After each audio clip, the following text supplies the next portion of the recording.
اچھا ڈاکٹر صاحب، بڑی خوبصورت آپ نے بات کی کہ خواجہ معین الدین چشتی اجمیری رحمۃ اللہ تعالیٰ نے ان کا آپ نے حوالہ دیا، نبی کریم صلی اللہ علیہ وسلم کی سیرت کا حوالہ دیا. تو آپ نے جیسا کہ ہماری رہنمائی فرمائی کہ شیخ اور مرشد تو انسان کے اخلاقیات اور ان چیزوں کو بہتری کی طرف کام کرتا ہے.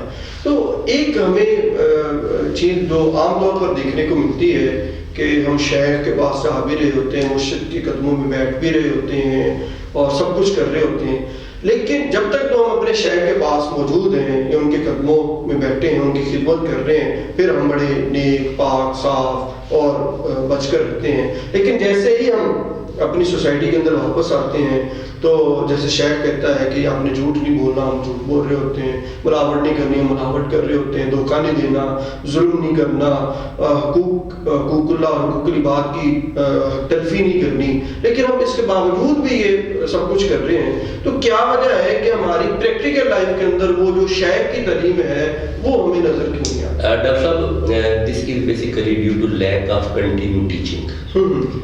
تسلسل سے تربیت کا فقدان ہے. ٹھیک ہے.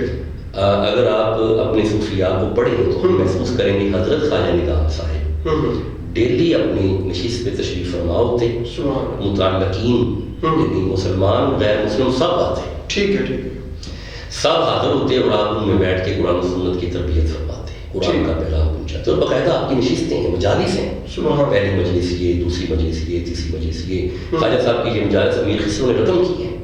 باقی نہیں، خواجہ نظام صاحب اپنی زندگی میں حضرت خواجہ بابا فرید رحمہ اللہ مسعود الدین گنج شکر ان کے ہاں تشریف فرما ہوتے، ان کی مجالس میں تربیت ہوتی، پھر آپ اپنے مرشد کے ہاں تشریف فرما ہوتے. تو یہ ایک سلسلہ تربیت تھا جو آج نہیں ہے، اس کا فقدان ہے. اور پھر حضرت، میں آپ کا کلامی معاف فرمائیے گا، عمراء اور بادشاہ اس وقت کے وزراء حضرت کے پاس تشریف لاتے، خواجہ نظام صاحب کے پاس، آپ ان کی تربیت کرتے، اور اس میں باقاعدہ آپ کا پورا وہ مٹیریل ہے خواجہ نظام صاحب کا جو آپ نے عمراء اور بادشاہوں کو تربیت کی.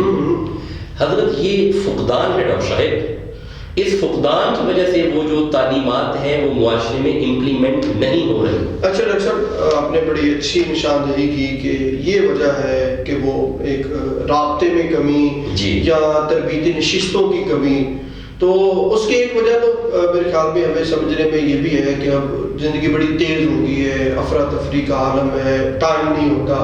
تو میرے خیال میں اس ٹائم کو تو کہیں نہ کہیں ہم کم کیا جا سکتا ہے یا اس کا ایک سدباب ہو سکتا ہے. مثال کے طور پر اب کووڈ جب سے آیا ہے تو اس نے بہت ساری چیزیں آن لائن کر دی ہیں، تو وایا میٹنگ، زوم میٹنگ یا بہت ساری ایپ سے ہم کر سکتے ہیں.